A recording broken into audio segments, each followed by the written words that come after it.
There once was a man named Gold Roger who was king of the pirates. He had fame, power, and wealth beyond your wildest dreams. Before they hung him from the gallows, these were the final words he said. Our perspective is yours for the taking, but you'll have to join us first. We left everything we debated at the Yonko Table. Ever since, pirates from all over the world set sail for the Grand Line, searching for the Yonko Table, the table that will make their dreams come true. Yo, everyone. The Yonko Table is back in session to jump straight in. A little bit late to the game, but we're here to talk about Peacemaker. That's right. We're doing a series recap, a series review of all 8 episodes of the hit DC show. Interesting enough, I think it's the first DC extended universe live action show. So Warner Brothers seeing that those dollar bills from Disney Plus and noticing, well, damn, they're making bank on their shows. We got to start our own. And what better way to start off with Peacemaker? I'm jumping ahead of the game. But with us as well is fellow Yonko, GrandMasterHoop.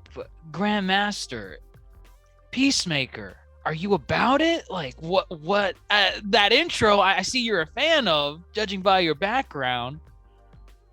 Yeah, Peacemaker was not on my list initially. I will say it won me over. And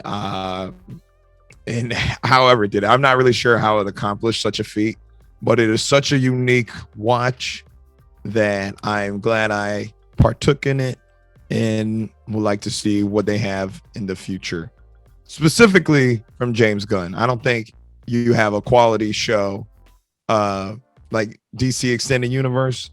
If it weren't for James Gunn, I don't think they would have, hit it out the park. So here to talk about it, happy to talk about it. And yes, the intro, I'll get into it, but. Okay. All right. Yeah. Fair enough. We have a fellow Supernova with us here as well. Here to talk about Peacemaker. But let's dive into it. I'm gonna put this question out on the table. Were you guys sold on a Peacemaker show when it was initially announced? And before you give your answer, I will say James Gunn kind of tackled this question on Twitter. And I love James Gunn. I love his work. He's usually hilarious and his stuff. But he responded to this question, and I felt like he was kind of straw manning it in a way. Like he wasn't really tackling the okay. So basically the question was, did initially when it was announced, the first reaction was, did people even ask for this, right? Did people even ask for a Peacemaker show? No one asked for it. No one's excited about it. All that stuff, right? And James Gunn is aware of that initial reaction. And now that Peacemaker is over, he tackled that reaction by saying, oh, no one asked for The Sopranos. No one asked for like he went down the list of like shows or movies that kind of like broke the mold of what Hollywood expected. And he basically answered it by saying, if you do just what Hollywood wants or what the fans want from a property, you're never going to do anything unique, right? And I do agree with what he said, but I feel like he didn't really tackle what the actual reaction was. Because when you make a comparison like The Sopranos is not based off of any property beforehand, it's just The Sopranos. It just shows up, No one watched The Suicide Squad and immediately afterwards asked, oh my God, Peacemaker, please make a show about Peacemaker. No one asked that. And I think that's fair. I think that's a fair initial reaction having that, right? Like, I think, if people made a tier list of shows that they wanted, maybe they would have wanted a Bloodsport show or Ratcatcher, one of the more characters that you got more attached to in the Suicide Squad. But I don't know. I just disagreed with James Gunn's comparisons in that. I just wanted to throw that out there. But now that I got that out of the way, were you guys sold on a Peacemaker show after watching the Suicide Squad? Because I think more or less you guys were on the Suicide Squad pod when we talked about it. So yeah, well, what did you guys think when it was announced? I guess I can go. Obviously, because I only like quality shows and movies. If I like something, it's obviously amazing. Throwback to the best movie of last year, Eternals. But moving on, no, I was not excited really. Like, let's be real. It was Peacemaker. I didn't think he was a good character in the movie. I thought it was a pretty two-dimensional. Wait. Back up. You thought he was not a good character in the movie? I didn't like his character. I thought he was the most boring out of the main cast of characters. Out of all of the main Suicide Squad, he's the last one I would have wanted a movie about. I would have preferred a movie about Polka Dot Man, for example, if he wasn't dead. I would have assumed they made a movie about a show about him before they made it about Peacemaker. He had nothing about him that made it seem like, oh snap, this guy's gonna be hilarious for 8 episodes. Yes, he's hilarious for a couple scenes, but I didn't expect it that big. You even made a point of it. We wanted Ratcatcher or whatever the girl's name with the rats was. Yeah. We probably wanted Harley Quinn. Those were the major characters that we liked. And the movie, Peacemaker was just a background character out of all of those heroes. But somehow they hit it out of the ground. It was a really, really good show. I enjoyed it. Like, I started watching it a little bit earlier than YouTube, from what I remember. And what got me was the opening music. The minute that music played, I was like, okay, this show is gonna be hilarious. I don't know how funny it's gonna stay. It's gonna be hilarious. And of course, there's the black girl in there.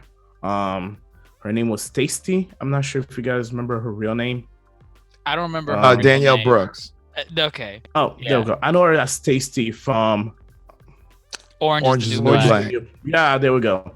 I'm just gonna call her Tasty. I saw her the funny character in the original show, so I knew that she was gonna be good also.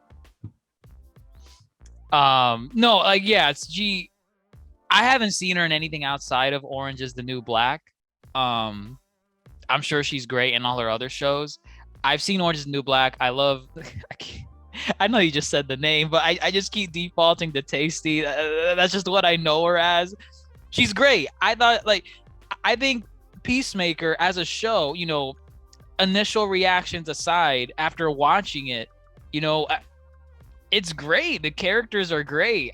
Tasty being one of them. She's one of my favorite characters in the show, and she has no powers. She has hardly any combat experience, but she's a character, and she plays her role great. But I guess going with the Suicide Squad, if I was asking for a Peacemaker show, I wasn't. I think I was more excited that James Gunn was getting a chance to kind of progress the story that he laid out in the Suicide Squad, and he just chose to do that through a Peacemaker show. Whether or not I'm gonna care about if Peacemaker was gonna be a good character or a good showman at the front for his own show, that's where I was like, I probably would have went with someone else. But I was at least somewhat excited that the story of this DC universe was continuing through the eyes of James Gunn. What about you, Grandmaster? What was your reaction? Yeah, I you know me, I watch a lot of superhero content, and I was like, man, I watch too much superhero content. So when Peacemaker was originally announced, I was like, I don't care. I don't know why they're making this show, because they announced it before even Suicide Squad even dropped. They did, I think, or maybe it was like literally right after Suicide I think it was Squad. Yeah, I think it was sometime after they announced it. And I was like, I don't have any time to breathe. Like, I don't even know. And also, he's dead. He died at the movie, and then it was like, oh, he's alive. Some convoluted way he's alive. I will say this. I enjoyed his character, John Cena's portrayal as Peacemaker in the Suicide Squad. He was pretty two-dimensional, but I think that was the point. I feel they always, James Gunn is weird, and he's very much into the Suicide Squad.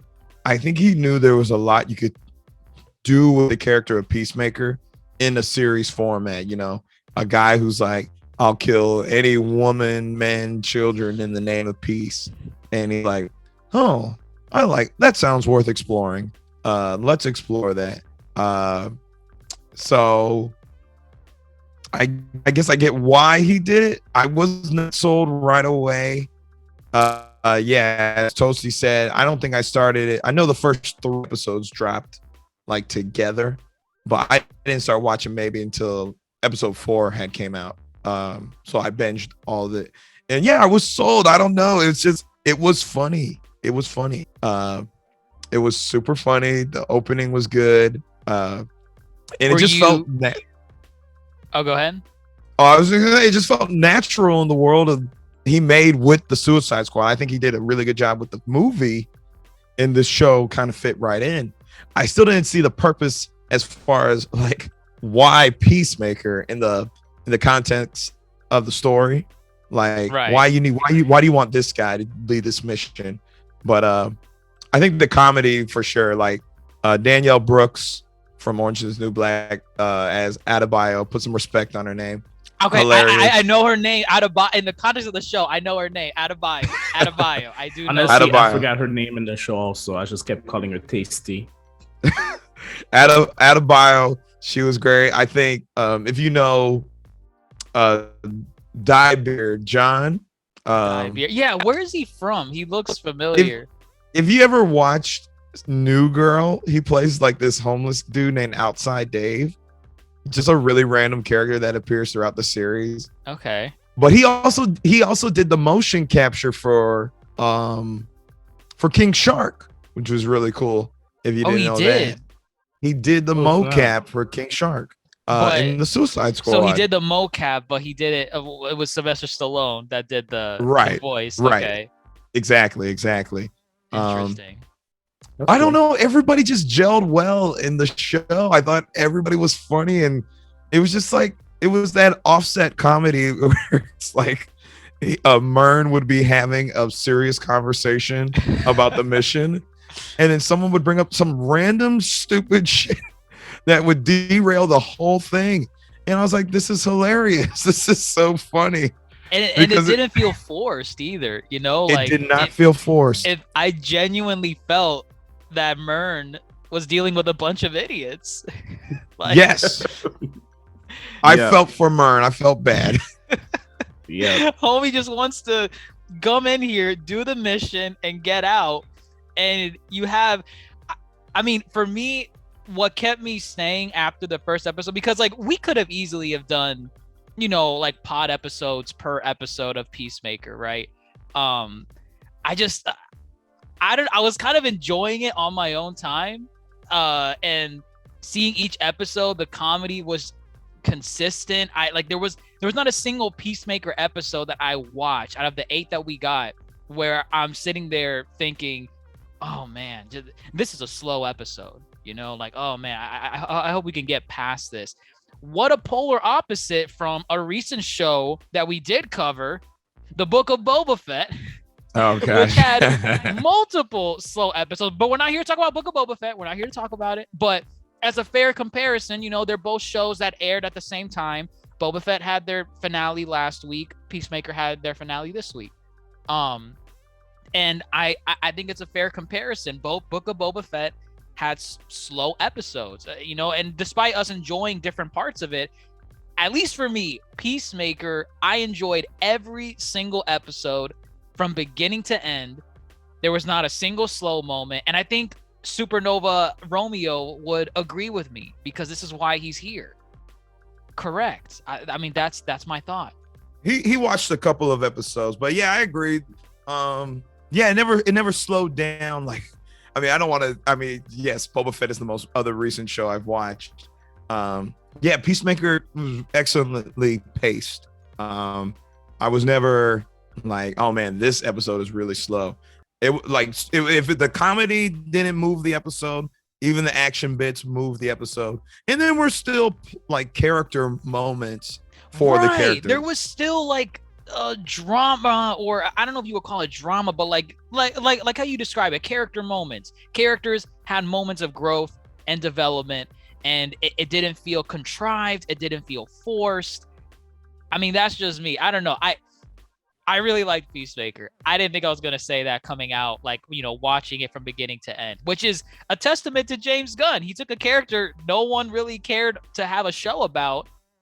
He made me care about the character. He made me care about the show. Honestly, yeah. I'm sorry, I was gonna say that's a really good sign, because if he can do this to what is considered the most boring character in the movie, imagine if they started doing shows about the other characters in the movie, minus Harley Quinn, because we have enough of Harley Quinn. But Ratcatcher is not a hero I've ever heard about, or villain, or whatever anti-hero she is. I've never heard of that before in any type of comic or TV shows. And that was one of the fan favorite. So DC does have a little bit of magic, and they do that with their animated movies also. They know how to create a good TV show. First, it was animated. Now they have proven they can bring that animated magic into live action. Now, the question is, are these idiots going to learn their lesson and put this into a movie? Because if Peacemaker was a movie and it had come out with this type of comedy and story building, it would have been an excellent movie. But I think to win and see. Yeah, I think that's a fair question to say, because, like, you know, DC obviously sees the most highest rated DC properties in the extended universe right now, and that is the Suicide Squad and Peacemaker. And what do they all have in common? James Gunn at the helm. So the question now is, do you just squeeze James Gunn into making all of your movie? Because, you know, I think for MCU as a comparison, because you should compare him, the MCU doesn't have like a defining director that you look to and you're saying like, oh, this person needs to do all the DC movies. Like, we had them, I'm sorry, the MCU movies. We have some standouts, you know, like some people like, I always butcher his name, Taika Waititi. They like him doing the Thor movies. So like, okay, make him do the Thor movies. They're really good. Or the Russo brothers doing Winter Soldier, Civil War, Endgame, and Infinity War. Okay, yeah, have them keep doing that. But DCU doesn't really have a defining, I guess, director or so. There's Patty Jenkins with Wonder Woman, but she only made one good movie, and that was the first Wonder Woman, and that's the problem. But Zack Snyder's done. We're done with Zack Snyder. We're not dealing with him. I think he's done too. Snyder, Snyder is done, and it's over. So with the state that the DCU is in, like, do you guys think Warner Brothers is gonna just strong arm James Gunn and say keep pumping him out, keep pumping, go? Yes, keep they need to give this man a promotion and have him handle the entire universe. You see it with the DC animated movie, and the reason I go back to those is because they're really good, and there's always one director attached to them. Is the Sam Liu guy. Sam Liu did a good number. Yeah, right. Exactly. Wait, what has he done? Sam Liu? He's practically all of the new 52 movies. Yeah, the new 52, right. Okay. Yeah. Everything in the last almost 10 years. Did he, so he was responsible for like those movies that we really liked, like with the Owl Man? Damien.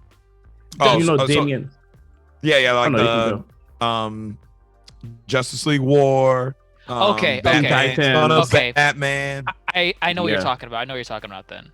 Yeah, okay. Like it's like all of them are somewhat connected together, starting with Flashpoint Paradox. I mean, I don't think he did Flashpoint. I think he did. But regardless, my point is this man was in charge or involved in every single movie. Even the movie that he did not direct, he still has some kind of involvement to it because it continued his story and he followed up with the previous movie, even if he did not direct it. And he's like supervising it in a way, yeah. Exactly. They need to do that with Gunn. They need to give him a promotion, say, okay, you know what? You're the supervising director for all of these clowns that don't know how to do their job. That way you can write the main plot of the story and you can tell them, okay, overall, this is what I want. Do something with that and let's move on. And I'm assuming that's what the MCU has done because there's no way else they can have some intricate plot like this where you have 50 different movies building up and colliding together and still coming out good. DC hasn't done that. Every DC movie feels that the director is working by himself and they just throw in something on the side from the previous movie to say, oh yeah, this is in the same universe, but at the same time, it could also be a completely different universe. And that's where DC is failing.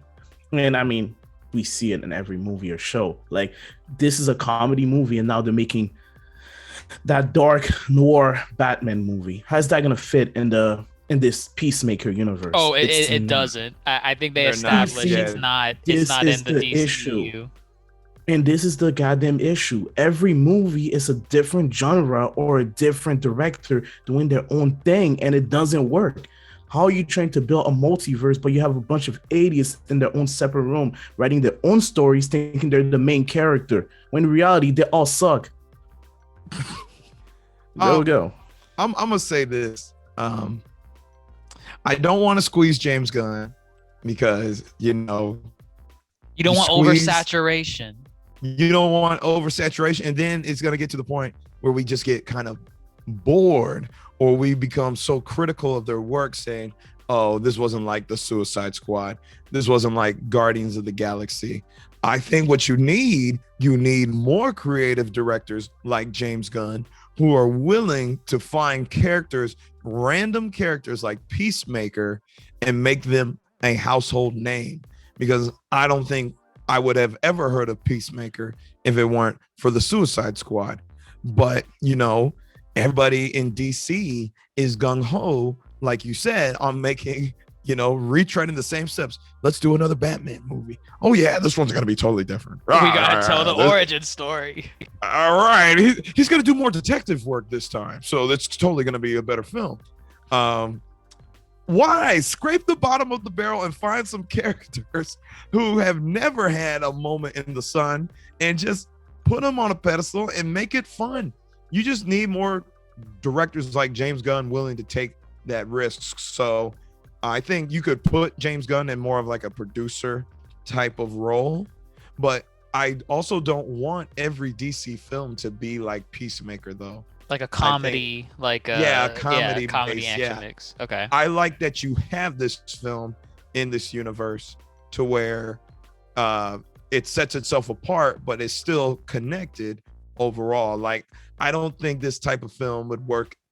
Well, for example, Aquaman. Aquaman was a really good film, in my opinion, but some of the comedy did not stick in Aquaman for me. Oh yeah, no, it didn't. Right. Landed flat. Right, but I do like the fact that Aquaman didn't just kind of stick to the comedy bit. They knew what they wanted to tell, the story they wanted to tell. They knew they were gonna throw in comedy, but they knew it wasn't gonna be the crux of the film, unlike, say, the Suicide Squad. You just need a balance, I feel. You need a film like Suicide Squad, you need a show like Peacemaker, but you need to counter it and balance it with Aquaman, Shazam, that had a good balance between action and comedy. Wonder Woman, I guess, with a balance of women empowerment, which is a good thing. It's a good thing. The first one was good. Don't mix it up with the second.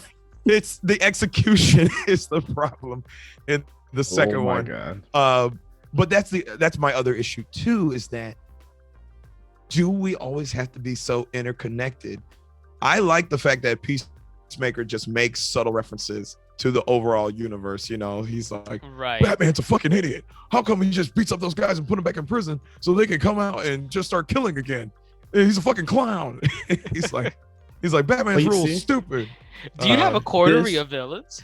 This is what I was Is that saying. the word? I don't know if I use that right. Coterie. A rogues gallery. There we go. Rogues gallery. Yeah. Oh my God. No, but this was gonna say, not every movie needs to be a comedy though. Let's think of the MCU universe. Guardian of the Galaxy is a comedy. There's music blasting. It might as well be an AMV, but the story is written in a way where it still fits in the overall Avengers stories. When this character appears in other characters' movies, they fit in well. That's because the universe is well built, and that's the issue with the DC. Peacemaker, Suicide Squad can be the funny part of, I guess, the DC universe, but when they go into other characters, like, I guess, movies, they also need to fit in. I don't see Peacemaker fitting in with the new Batman movie, like I mentioned earlier, but we also saw how Aquaman and The Flash fit in at the end of Peacemaker. those characters were more funny in that 5-second clip than the entire Justice League 3-hour movie. Yes, And agreed. that, and like we're again two different type of movie. Aquaman is serious movie, but they still fit in well with Peacemaker, and that's what they need to do. And not everything needs to be a comedy. They just need to have consistent lore, consistent world building. Peacemaker making fun of Batman, Aquaman, that's something that's believable. But obviously, like if they were to throw in the Robert Pattinson Batman in that movie, I was gonna say no. Like, but that's the thing. Robert Pattinson's movie is its completely own by thing. itself. They even made see? a point to say like this is like maybe like a year ago at this point where they said Robert Pattinson's The Batman takes place on Earth 1B6 whatever, you know, the typical multiverse DC Earth numbers, basically saying I don't care this is about not the this. same one. This is not the same You see, DCEU movie. This is so stupid. Why are they making a Batman movie that's not gonna add anything what they want to do with the multiverse, at least with DC? This is not adding anything. This is a one and done movie. If it's good, money, yeah, but if it's good, we can't go any further with it. If it's bad, oh well. If it's good, I mean, they could probably make. They probably want like something of like a Chris Nolan scenario where like if it's good, where they have multiple. You movies. just make a sequel But based on this universe of Batman. Just that. But that's the thing. I would hate to have two different DC universe content running at the same time, especially to me. Like, I'm not that big of a DC Marvel fan until the last couple of years. I'm still trying to wrap my head around those characters' lores and why everything's always changing, and it's goddamn aggravating. Every time I turn around, Superman has a different power. Oh no, this Superman can turn around and fly around the planet in reverse time. Why didn't he do this in the movie? Oh no, that's a new Superman. That's a goddamn mess. I'm tired of it. And if I am a fan of like comics and stuff like that, too far back, man. You're going too far back. But that's the point. Like, I mean, and we see it with the comics. You're talking about Superman from like 1940s, 1930s. I know. That was obviously 70s, an over exaggeration, but y'all understand my point. Like, to a casual person watching those movies, the reason the Avengers are so good is because they build lore to the point where the average viewer can somewhat follow it up. Even though not everyone is going to be a fan and watch every movie like we have, they can make references. Say, oh, this was the Superman, or this was the Captain America from this movie. He appears in this movie also. This consistent. The DC hasn't done that. I'm going to say this to your point. Batman is a cash cow. So anytime he's the Spider-Man. He's the Spider-Man of DC. Right. Anytime some crazy visionary director says, hey, I got a vision for a really good Batman story, I don't want to connect it to your DC extended universe, and they're gonna say yes, really good. They're gonna always say yes, right? They're always gonna say yes because Batman is a guaranteed cash grab. So, but I get what you're saying, because we live in a world where in movie cinema, universe building is like priority number one, and everybody's looking to make their own universe. DC and Warner Brothers is basically playing, if you want to draw a comparison, they are Marvel Studios and Sony all in one company. Ooh, yeah. You know? They're trying to play both fields, you know. They're like, we have independent projects, and then we have our extended universe, where, you know, Marvel and Sony are over here like, oh, Marvel's like, yeah, we have this very established multi-billion-dollar universe. And Sony's like, yeah, we're going to lend you our Spider-Man character, but we're also going to keep trying to make Aunt May a film, Kraven and Morbius. And hey, y'all, no one's going to want to really watch that. That's really confusing. Venom we're going to do our thing, Kevin Feige. We're going to do our thing, Kevin Feige. And they just say, and that's the thing. That's the thing. You're trying to do two different things. And it's like, if you don't put all your efforts into one of them's going to suffer.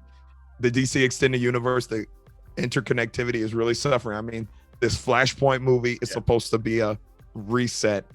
Oh man, I can't wait to see what they're going to do. What a surprise. Another goddamn reset from DC. It hasn't even been 10 years. That's the crazy part. It's been, wait, how old is Man of Steel? Man of Steel is 2013. 13? Okay. So it's almost 10 years. Almost. Look what Marvel did in 10 years. They said, we're not resetting. We're going to keep going. Exactly. They're already on phase 4 already. These guys are freaking 4.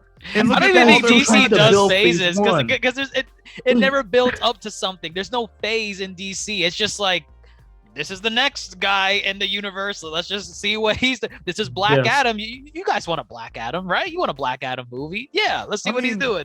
Not really, but it's like, but yes, when you are trying to build an established universe, which Black Adam is going to be a part of, you're over here waiting for that. Oh, this is how he connects. This is how it connects.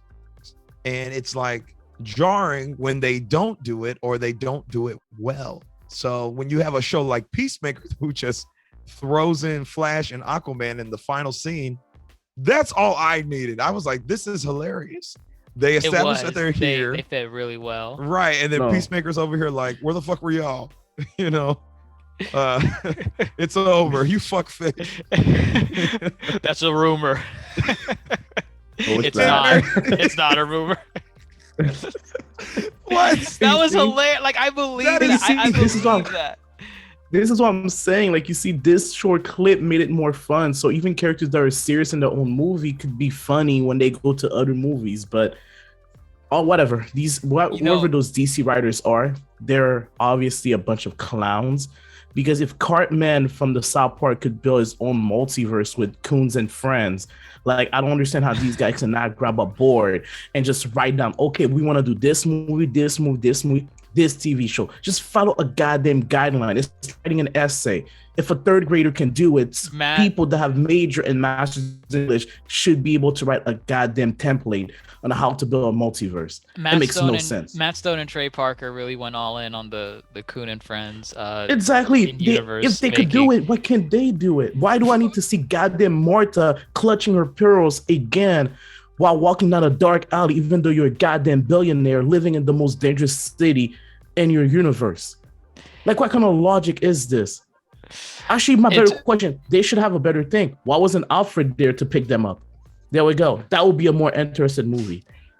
Going back to the Justice League tie-in, yeah, I think not a lot of people talk about this.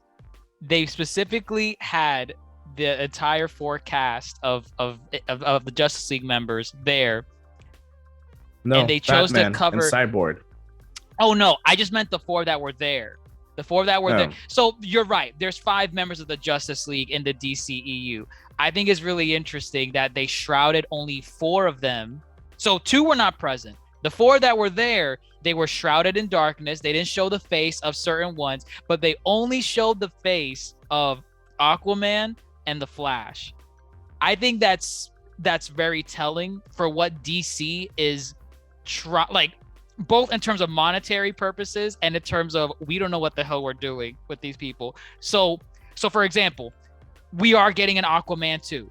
We know this, DC knows this, so they have Jason Momoa there saying the fish joke. They're like, hey, yeah, I'm here, I'm still Aquaman. Ezra Miller is getting his Flashpoint movie in this year. They have him there saying that's not a rumor. That's actually true. So they have that banter. The two are up in the air. They're up in the air. So they have that banter. The other 2 there were Superman and Wonder Woman, 2 characters that had no dialogue and you could not see their face. For Wonder Woman, I think it's a mix of it's Gal Gadot, and Gal Gadot is a very high-profile actress now in Hollywood with all these movies. Peacemaker budget wasn't that high. They couldn't get Gal Gadot in. Also, DC doesn't know what they're doing with Wonder Woman in the present timeline. We've only gotten prequels in the 40s and the 1980s, but there's no, aside from Snyderverse, we have not seen a Wonder Woman post. What was the guy's name? Justice League. Well, no, I was thinking of the villain. I was gonna say Wolfenstein. Steppenwolf. Post Steppenwolf, post Darkseid, we have not seen anything in terms of like what Wonder Woman's doing right now, right? So that's the weird stuff with Wonder Woman. With Superman, Henry Cavill Henry Cavill's a geek. He would 100% come back to do like a brief cameo or dialogue thing for Superman. But DC doesn't know what they want to do with Superman right now. There are talks about them making a black solo Superman movie in the works. They don't want to bring in Henry Cavill and basically confirm, that's right, Henry Cavill is still Superman. He's still going to be the Superman for the foreseeable future. Let me pause you right now. Even if they do make a black Superman, it still won't be the same Superman that's in the same universe as the current Superman. So it shouldn't matter, right? Because that's a different universe Superman. It's just something where, because Henry Cavill has alluded to the fact that after Joss Whedon's Justice League, he has hinted that that was going to be his last portrayal as Superman. He never went to specifics as to like why or in what context, but he's hinted at it. So and since then, we haven't seen him, aside from Snyderverse film for Justice League, we haven't seen him in any context as portraying Superman. So again, just going into this scene, Henry Cavill, not as Superman, Gal Gadot, too high profile, not as Wonder Woman, and then the two oddballs, of course, Batfleck, too high. Well, that one's also too high profile, Ben Affleck. No, but he's also out too. But he's also out. There's that as well. He's also out. And then we have Cyborg, Ray Fisher. We all know the internal controversy. He's out. Okay, so I actually read up on this scene, right? Right. And right now? No. I read on okay. it actually this morning. James Gunn, Ezra Miller loves James Gunn. So, and I think Ezra Miller is gonna have a cameo in Guardians. They said they shot his scene in. Are you serious? Right. This is crazy. No. If I read this correctly, Ezra Miller's gonna have a cameo on Guardians 3, and they filmed him in the Flash suit while filming his cameo in Guardians 3. If I read that correctly. Jason Momoa also loves Suicide Squad and James Gunn. So James Gunn called him up, and that's how he got those two. But you're absolutely right about the other ones. But Cyborg was interesting because he said that Cyborg, story-wise, wouldn't make sense for him to appear. Which is James Gunn? James Gunn. Okay. James Gunn, which is interesting because we haven't heard anything from Ray Fisher, except for his taking down of Joss Whedon and whatnot. But originally he was supposed to have a bigger role in the Flashpoint movie, which I think got axed after a bunch of studio he actually meddling. was. Yeah, he was supposed to have one. The Flashpoint paradox, then they might just, like you guys mentioned, they might just use that then to give us the Black Superman or a new Wonder Woman and a new Cyborg and a new Batman. No, they would not give us. For Wonder Woman, they're gonna keep Gal Gadot, but they're gonna hire her for those big projects. I'm talking about for just the concept of Peacemaker. They didn't want to pay that much. That makes sense. But I guess that's a way for them to reset Cyborg. They can give us a brand new Cyborg and just throw away Ray Fisher. And they don't even have to show him in the movie. He just has to call him, oh yeah, I lost my Cyborg, but here's a new Cyborg. And they don't have to pay him anything because they don't use his image. They could. Or they can just film from they can have like a stand-in actor film from the back, and there you have a new character. Or they could introduce us to like brand new characters as well, that we've never heard of. This show alone, Peacemaker, like we got Judo Master, we got Vigilante. Vigilante. I think they're trying to build him up as like the Deadpool of this universe. He is. He's literally Deadpool of, for now, the DCEU, and he fits perfectly. Homie's obsessed with Peacemaker, BFFs all around, and what a great character too. I really enjoy watching Vigilante. Again, that's that off-brand comedy. He's so freaking weird. He's like, I cannot walk without my pinky toe. It is a proven fact. You need your pinky toe. And then everyone's over here telling him, no, you don't need your pinky toe. And just, I should have wrote down half the jokes he said. He was really funny. He was. He was. No, he definitely had good moments. Even in the action scenes, this could have been a show where the comedy was great, and that's where it ends. And the fight was action, garbage, yeah. And the fights were garbage. I thought all the fights were really good. No, they were all spectacular. Yeah. Yeah, like everything as like going as far as like their fight with the butterflies or their fights with Judo Master. I think everyone got a chance to fight Judo Master in some way. I think Peacemaker fought Judo Master. Diebeard fought Judo Master. Got destroyed. Amelia fought Judo Master. She held her own pretty well. I thought she was good. Did Mern did a fight? I don't think we saw Mern fight, but I think Adebayo, she ended up shooting Judo Master. She ended up shooting him. Yeah. Right.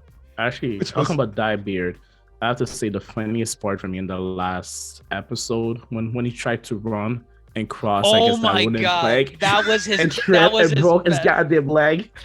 Like, I lost it. I lost it, man. Like, I was dude. That I enjoyed that scene a lot.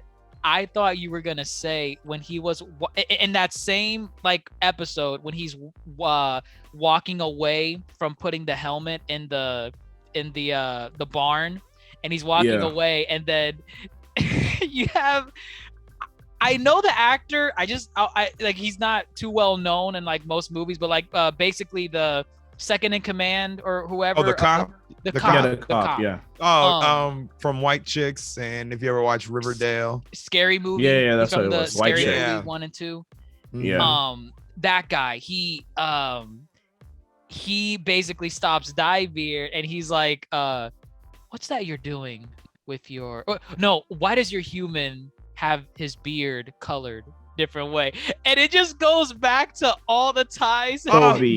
Character moments. That's what I'm talking about. But it was like this one, like everyone had usually there was like a shift where like comedy, right? Comedy, and then character moment, serious, be serious. This is like, something slow, a little bit to get growth and whatever.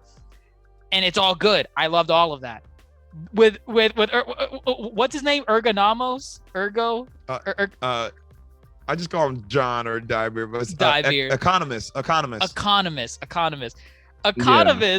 He had a character moment, but it was still mixed with so much comedy because it's going back to all the times he was made fun of. And he was like, I thought it makes me look younger and more attractive, but the more I realized my friends always pointed it out and I never listened to It was hilarious. I thought that character moment was among the best, like top three.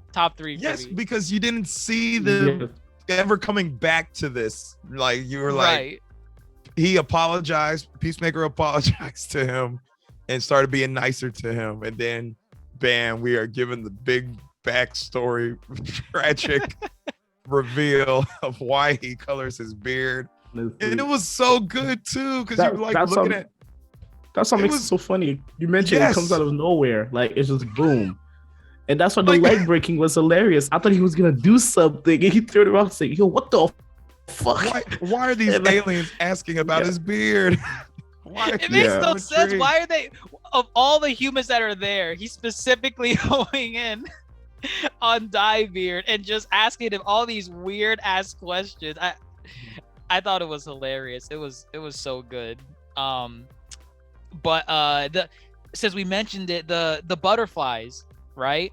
That was part of the appeal with the show, wondering like what the butterflies were there for, who was a butterfly, because in the beginning you thought like everyone in the squad was against the butterflies or hunting them down. Before you knew it, you realized one of their own is a butterfly.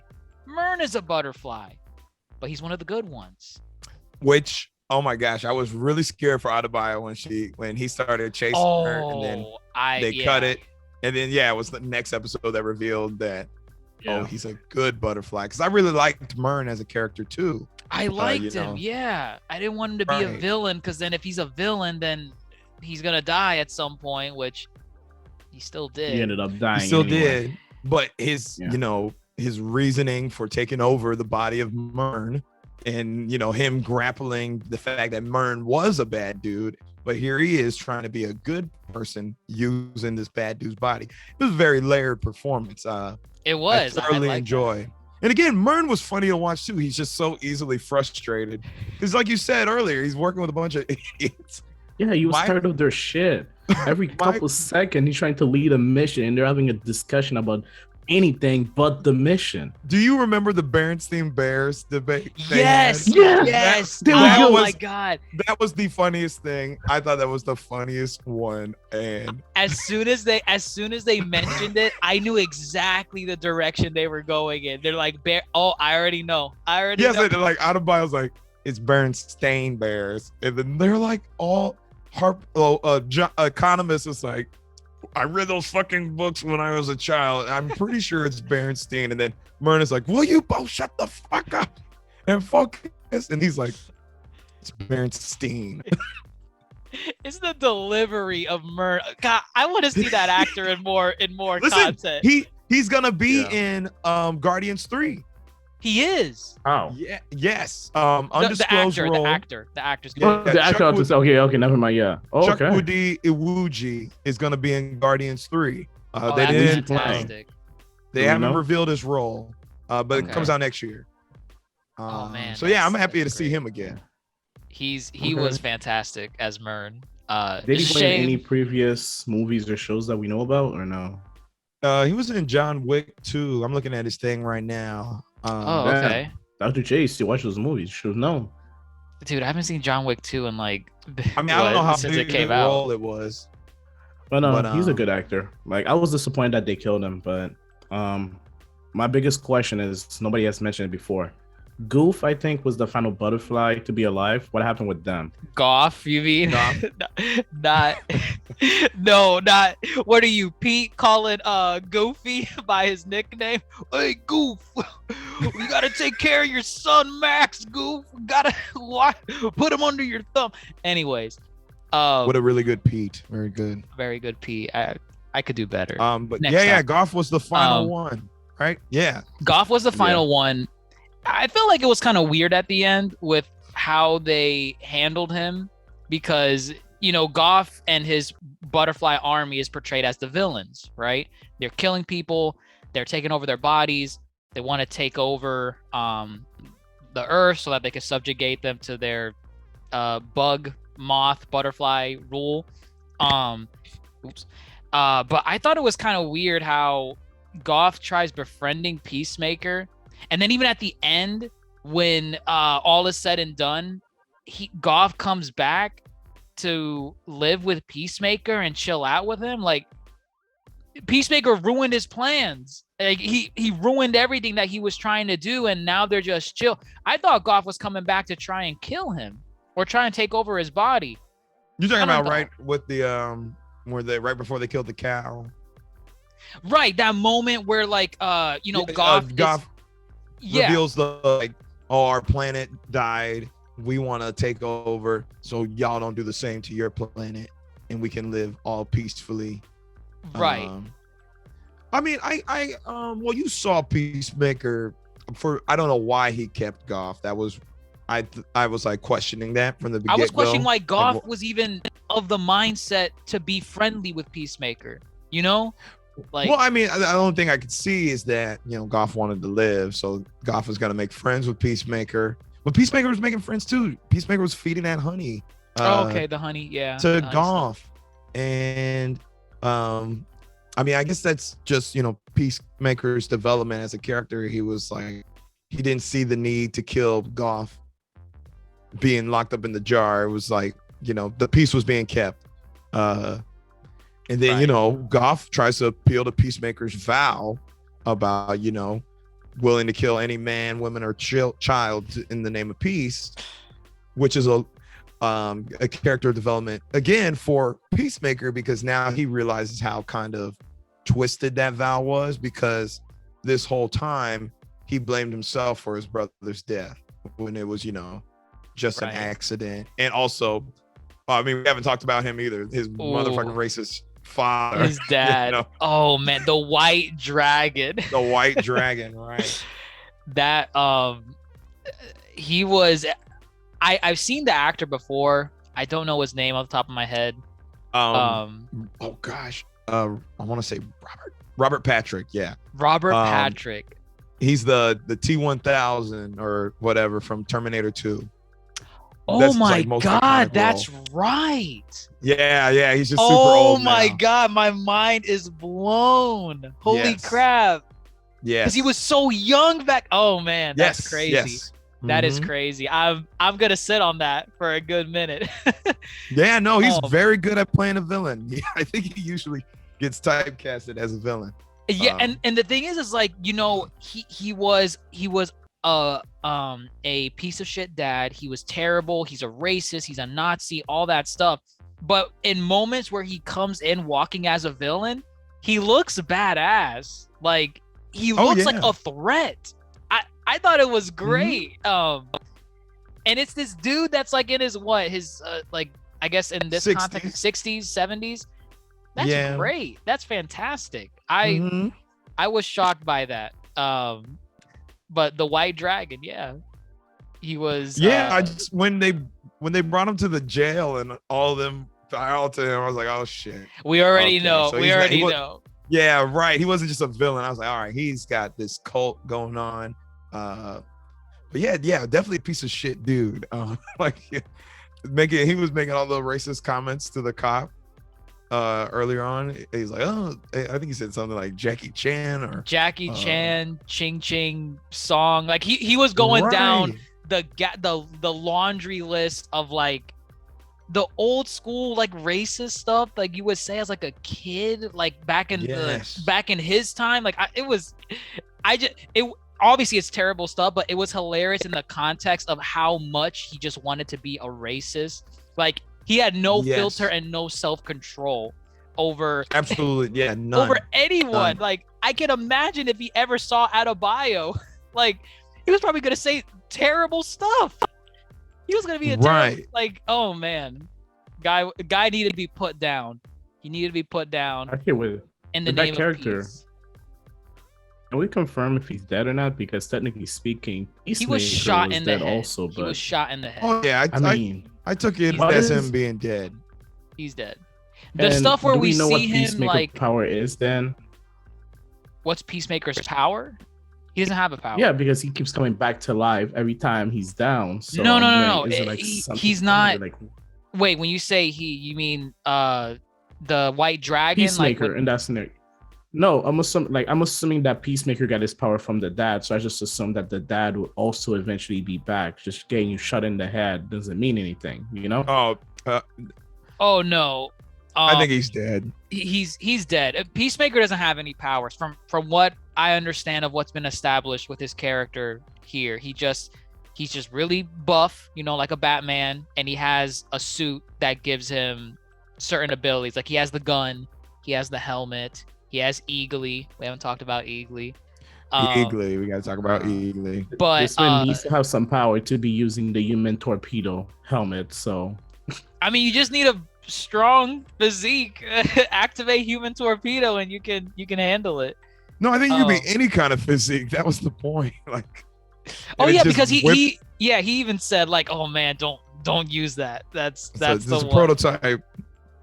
It's not the best. But yeah, the whole thing with like seeing his dad, that's just kind of like what would you call it? Like a metaphor or something. Like, you know, the dad is still ingrained in his mind because the dad inflicted emotional trauma on him. So even though and now he just killed his dad, so there goes some more trauma for you. There goes and more chances to see Patrick. Robert Patrick. Chances to see Robert Patrick again in potential sequel, which we got greenlit for a season 2. Season 2, right? And so we can see more Robert Patrick, which is great. He's gonna be a terrible person, even in Peacemaker's mind. And yeah, we're getting a season 2. But what did you think of Eagly? Because I was kind of put off by Eagly in the beginning, just because he was a CG bird. and I was like, oh, what? I think he was a puppet. Was he not a puppet the majority of the time? There were puppet instances. Maybe there were puppet instances. I just know initially when we first saw him, he just came off as like a CG model, like you know, in the garage, and then Peacemaker gives him a hug in the first episode.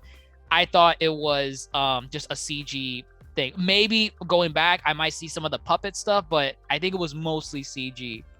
And I was like, I don't know how I feel about this. He grew on me. I like Eagly. No hate. Right, I like Eagly. It's just really random. He's a freaking bald eagle, and it's like, I guess it makes sense that this dude Peacemaker has a pet bald eagle that actually listens to him, which is crazy. Most of the time. True. Right, and I mean, Eagly didn't really do much other than kind of just being there.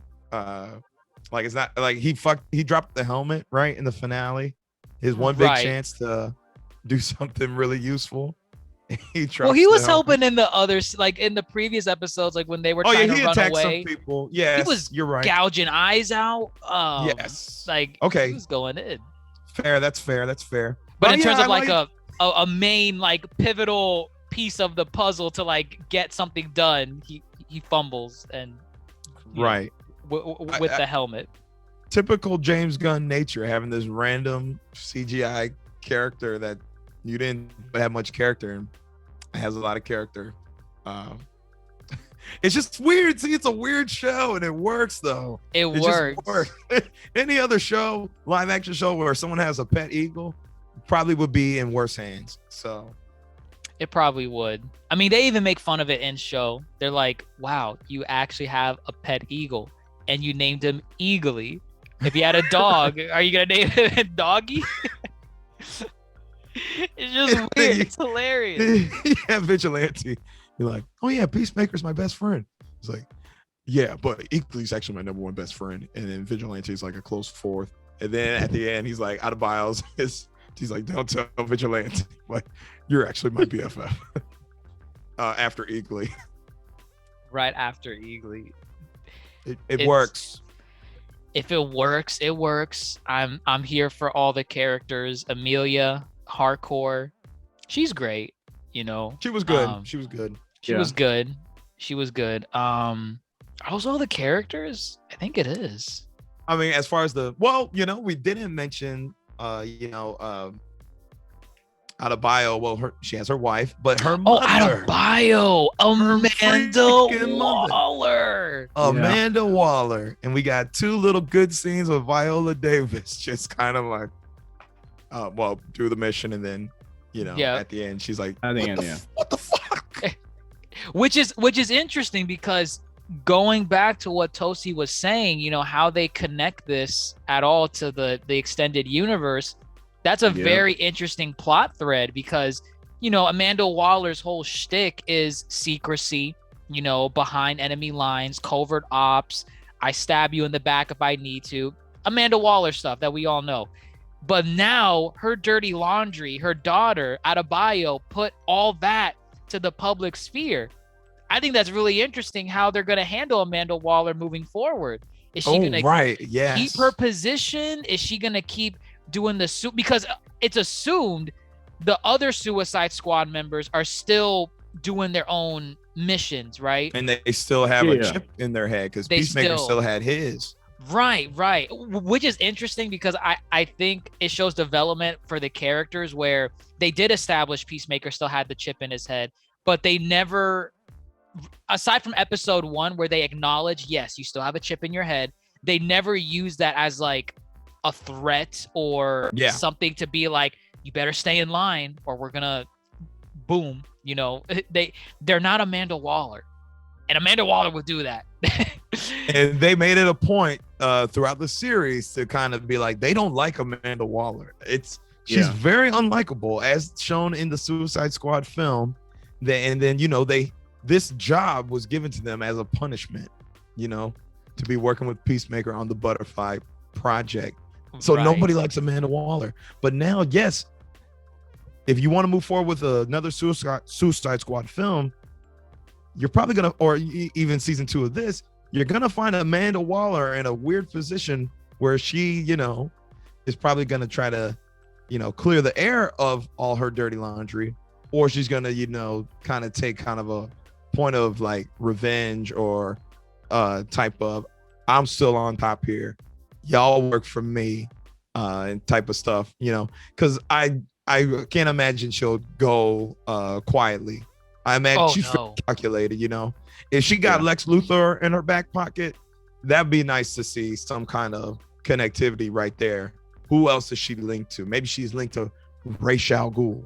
Who knows, Start Amanda Waller is like, she's genius level. Remember, like Batman acknowledges. No, she is. Genius She level. is. Right.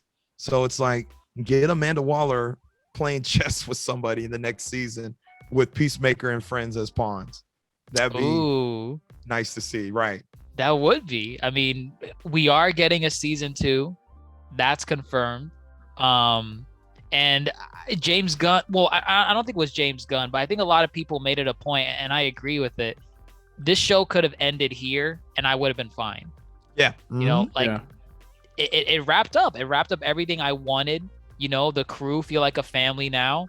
And if we see them again in another DC property, awesome. That'll be great. Hopefully we do. Right. And it could have ended here, but they're going to make a season 2. And I think season 2 is really going to show if they're just going to do the same shtick like they did here, which worked. It worked in season 1, but like now that we're getting a second helping of it, are we going to be exhausted with it? Are we going to be tired of like, okay, so we're doing the same thing again. Vigilante and Peacemaker have their shtick. Adebayo is trying to make sense of everything. She's like, the smartest person in the group aside from Amelia. Dyebeard, still with the dyebeard, doing his dyebeard stuff. You know what I mean? Like season 1 was so good. I cannot imagine a scenario where season 2 is as good, if not better, than season 1. Agreed. Maybe it can be. Maybe it can, but that's going to be very difficult, in my opinion. Let's see. I feel like it's, even if it's probably going to be as funny as the first season, it is going to be as good. I mean, the first 8 episodes, you guys mentioned it, none of us got bored watching 8 episodes. So if we had like 3 or 4 more episodes, you would have not gotten bored of the show yet. So I like to believe that season 2, even if they do continue the same formula, as long as they have the good comedy, we're still going to think it's a good season. That's the main thing that matters. At the end of the day, it was not the butterfly that made the show. It was the team chemistry. The butterfly was secondary to the show. All the favorite moment was when the main cast was interacting with each other. And as long as we get more of that, the show is still going to be good, regardless of who the villain is. I mean, but I think I do agree with that. I think part of it is because this could have ended here, which they've acknowledged, like Peacemaker could have just ended with season 1. You kind of have all the interesting character moments that needed to be resolved conclude in this season. So like Tasty Adebayo coming to terms with, not wanting to be on a mission like this, feeling that she doesn't fit into this type of work, to ultimately concluding at the end, I am fit for this work. I'm not going to betray my friends. And these people are my friends. I'm not going to think like my mother. All those, and that's just one layer of the onion, right? That's just one layer of Adebayo coming to terms with herself and learning about herself, even with her wife as well. But all that gets resolved, by the end. And it's those character moments where I'm wondering, like, they need to establish new development for a season 2. And I hope it's stuff that maybe I'm just not seeing that's not been resolved yet, that they just tackle in a season 2. Because right now, all the important stuff was resolved. Peacemaker and Amelia are supposedly getting feelings for each other, maybe, which is crazy. The stuff with Dyebeard, I mean, you guys saw the season. You guys know the character moments. But that's what I'm hoping with season 2. The character moments sold me. I don't know what else they could do with the characters because most of their problems were resolved. Add new characters. Add Add new a random character that none of us know, or a random obscure character from the comic, and just put him in, and it's gonna start all over again. They could do That's it. true. They could do that. Easily. I mean, I was thinking, I thought the whole time Judo Master was gonna join the crew. Yeah, he's because like in the intro, right? Like right. Peacemaker's holding him up. I'm like, okay, so he's gonna be a big role, and he never really was. He just shows up at the end and is crying. Season 2. There we go. Season 2. Yeah, I would like to see him come back and be more integrated. But yeah, just another character. It is a show with heart that is masked in ridiculousness. Keep the ridiculousness going and have the heart underneath it all, and you'll be fine with this season 2. I don't know what threat they're gonna face, but I think it should be fallout from the Amanda Waller season 1. Okay. Right, yeah. And then build from there. That's your building point, that's your starting point. Build from there, and I feel it doesn't take much to make this show successful because it wasn't crazy. So just keep it going. And I mean, at least with Peacemaker, they still have the thing with his dad. His dad is still in his mind. I think that can easily be its own, conflict to have to resolve. In a twist. The brother is not dead. The brother is gonna come back. Oh, they could. That would be a twist. That would be a twist. If they do it well, I'm here for it. Me too.